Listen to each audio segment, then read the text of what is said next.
지금 이 시간은 라디오 조이 5분 칼럼이 방송됩니다. 많은 은혜 받으시길 바랍니다.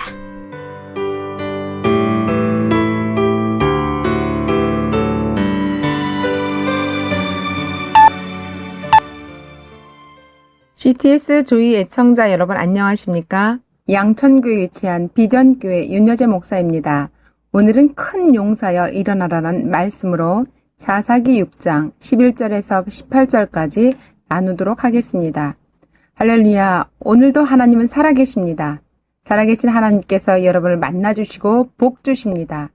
하나님은 우리의 모든 짐을 내려놓고 주님만 바라보라고 하십니다. 이분을 뵐 때만 진정한 평강과 기쁨이 넘칩니다. 살아계신 하나님이 여러분을 만나주셔서 오늘 아픔을 치료하시고 담대한 인생을 살아갈 수 있도록 능력을 주십니다. 숫자 나라에 8.8과 9가 있었습니다.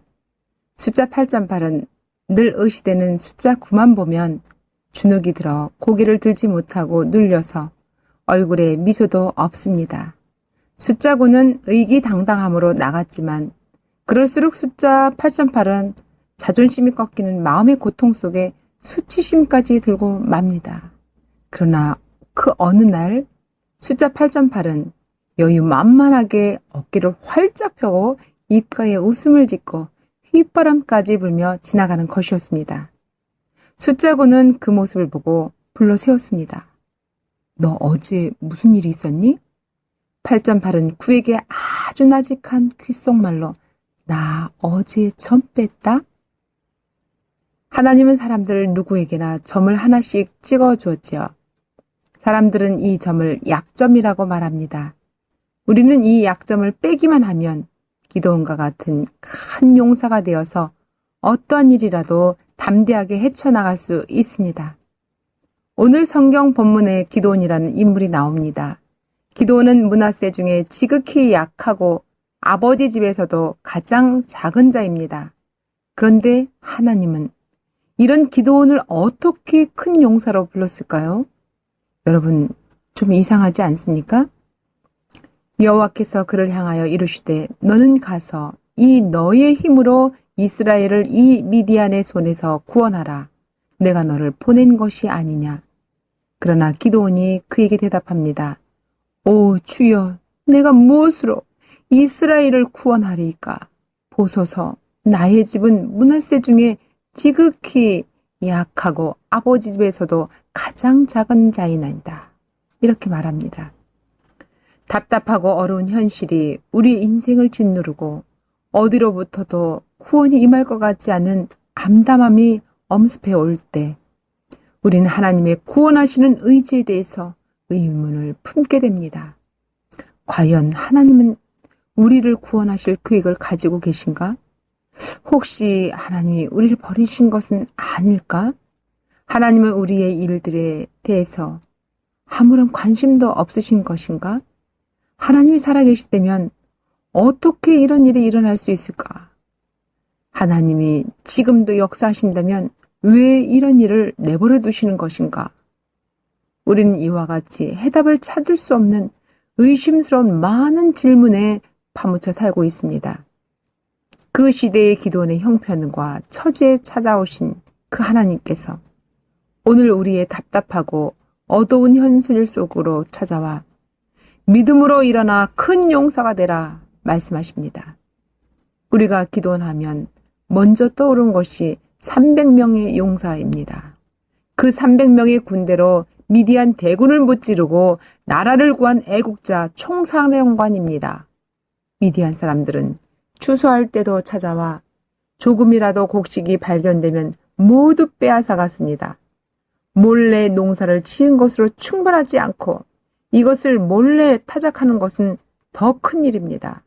기도는 포도주를 만드는 좁고 좁은 밀폐된 공간, 포도주 틀에서 밀을 타작하고 있습니다. 그 속에서 타작이 제대로 되겠습니까? 겨가 바깥으로 날리기라도 한다면 타작하고 있는 것이 들통날 것입니다. 좁은 통 속에서 겨를 뒤집었으며 숨을 죽이고 타작을 하면서 무슨 생각이 들었겠습니까? 이놈의 세상, 왜 이렇게 살아야 해? 우리 조상들은 구원했다는 하나님은 도대체 어디 있는 거야? 왜 조상들은 구원했으면서 우리는 거들떠보지도 않는 거지? 그런데 바로 그러한 기묘한 형색의 기드온에게 여호와의 사자가 나타났습니다. 하나님은 이 기드온을 부르셔서 나라를 구하도록 하실 작정입니다.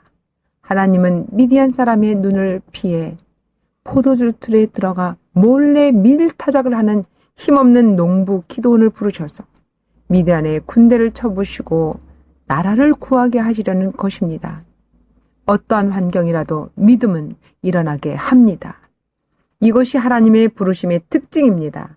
이것은 나중에 3만여 명이 넘는 그 많은 지원병들을 다 돌려보내도록 하신 일에서 분명히 드러났습니다.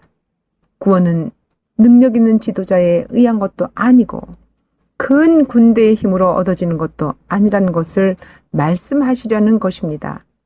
하나님이 우리를 부를 때 어쩌면 우리도 기드온처럼 포도주 틀 속에 들어가 남의 눈을 속이며 타작하는 빈약하고 초라한 상태에 있을 수 있습니다.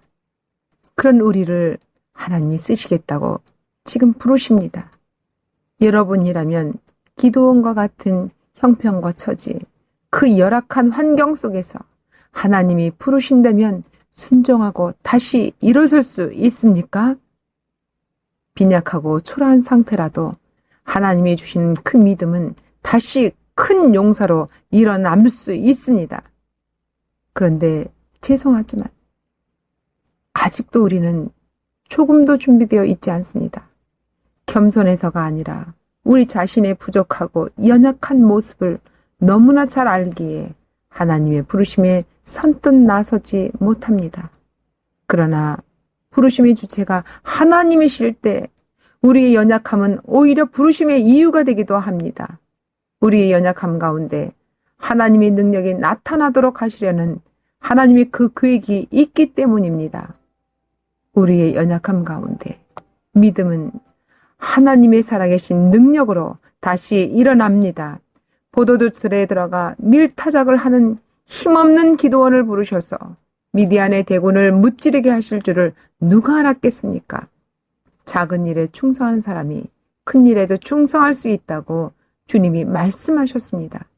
비록 그에게 큰 힘은 없었지만 기드온은 하나님이 쓰시기에 괜찮은 제목인 것입니다. 믿음은 작은 일에 충성합니다. 믿음은 큰 용사로 부르십니다. 말할 수 없는 기막힌 상황에 세미하게 부르시는 하나님의 음성을 잘 들으시고 만나십시오. 우리의 하나님은 오늘도 살아계십니다. 능력 주시는 하나님께서 여러분을 만나주시고 복 주십니다. 우리의 아픔을 치료하시고 담대한 인생을 살아갈 수 있도록 믿음의 큰 용사 되시길 바랍니다. 구독과 좋아요 저에게 많은 힘이 됩니다. 은혜의 시간 되세요.